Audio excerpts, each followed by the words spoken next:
Okay. Nombor 2, baca petikan di bawah dengan telitinya.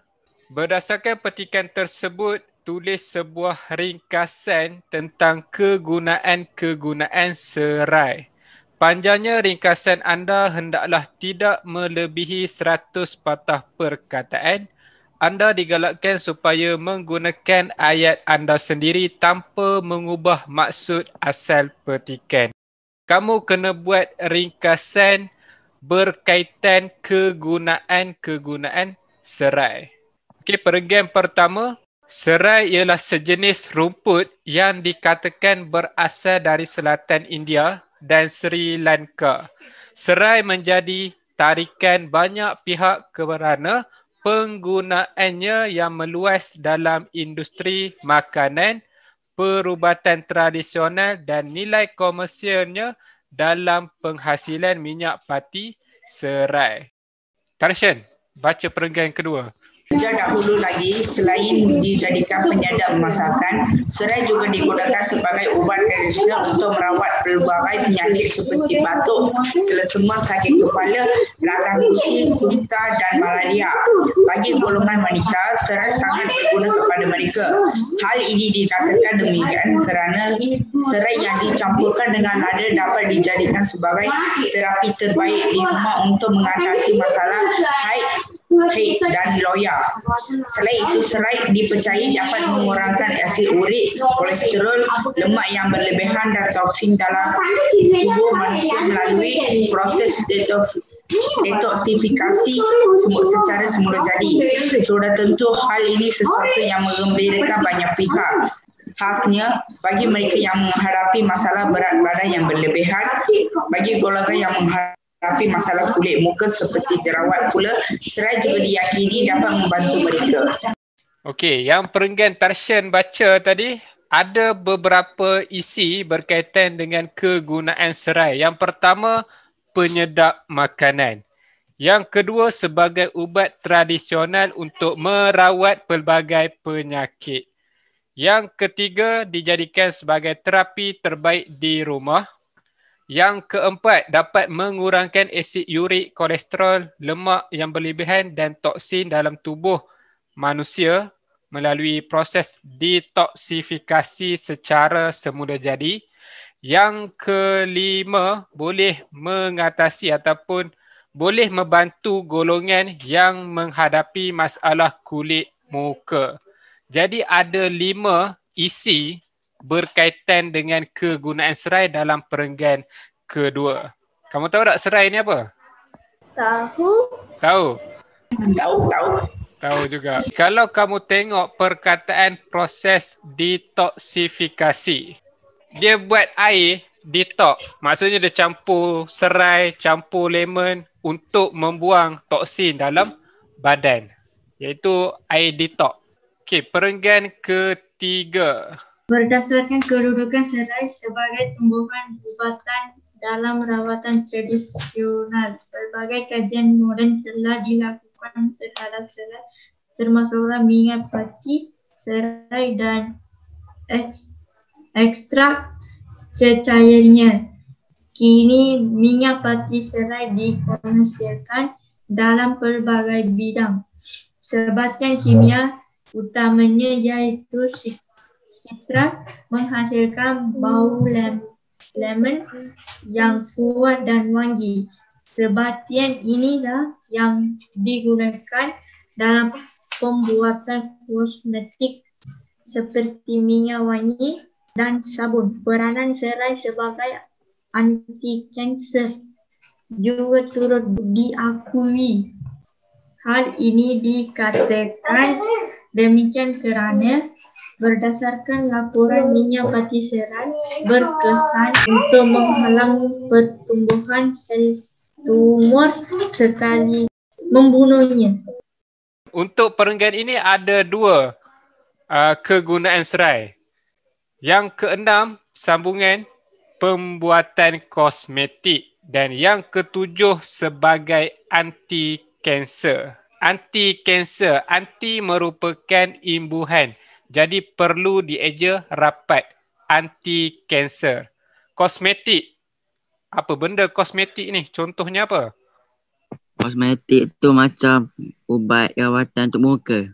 Rawatan untuk muka.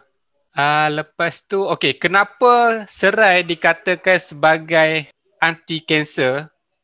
Maksudnya boleh merawat kanser kerana serai ataupun minyak pati serai sangat berkesan untuk menghalang pertumbuhan sel tumor sekaligus membunuhnya. Yang itulah kegunaan ataupun kebaikan serai. Kalau kamu tengok masa sekarang pun ada aromaterapi.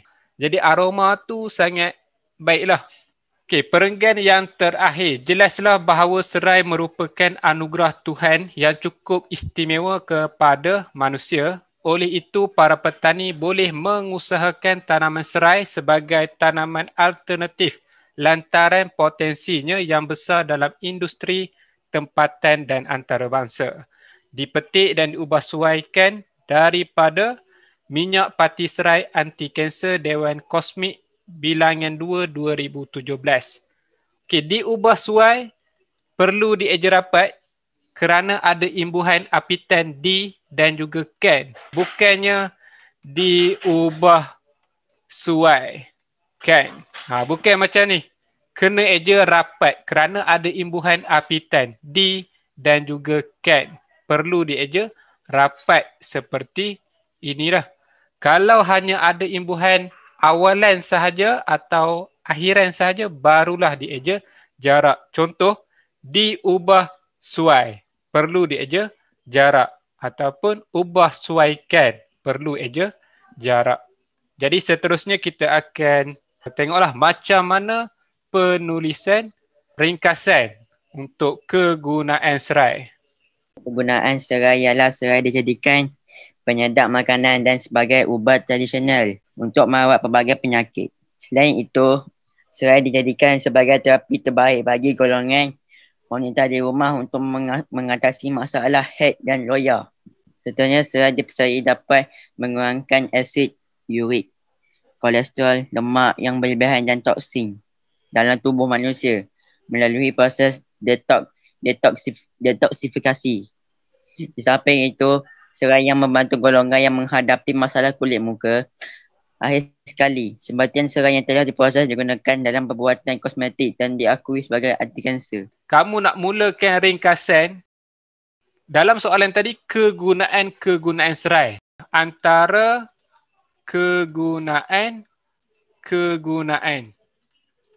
Jangan buat macam ini. Yang ini salah dari segi tata bahasa. Antara kegunaan salah hanya antara kegunaan. Macam yang ini, antara kegunaan.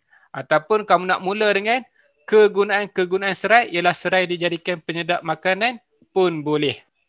Hanya ada isi sahaja, tidak ada huraian tambahan, tidak ada pengenalan, tidak ada penutup. Satu perenggan sahaja, jangan lebih 100 patah perkataan. Boleh dapat? Jelas. Jelas. Jelas ya?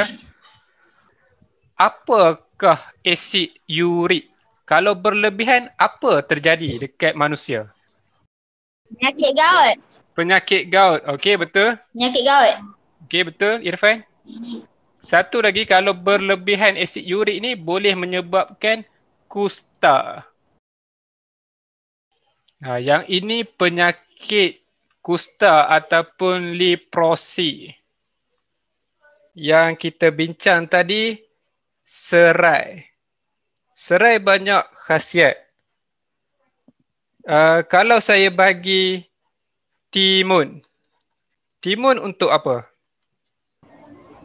Kalau mata pedih letak kat mata kot. Okey, betul. Kita dapat memberi kesegaran pada mata. Kalau tomato. Mato. Untuk apa? Licin, bagi licin muka tu licin. Okey. Untuk kesegaran kulit ataupun kita nak hilangkan jerawat. Kalau daun kari. Daun kari. Daun kari. Hitamkan rambut. Daun kari untuk Betul hitamkan ke? rambut. Baik untuk kesihatan kan? Betul. Daun kari baik untuk kesihatan limau purut. Tahu tak limau purut? Ataupun limau nipis? Guna untuk mandi. Untuk mandi. Jadi apabila kita guna sewaktu mandi, dapat memberi kesegaran dan juga dapat kita hilangkan bau badan. Lumurkan limau purut tu atas kepala kita, jadi dapat memberi kesegaran. Iaitulah dekat dapur, kalau kita tahu kegunaan sayur-sayur ni, banyak kegunaannya lah. Selain untuk kesihatan tetapi untuk penampilan diri juga berguna lah.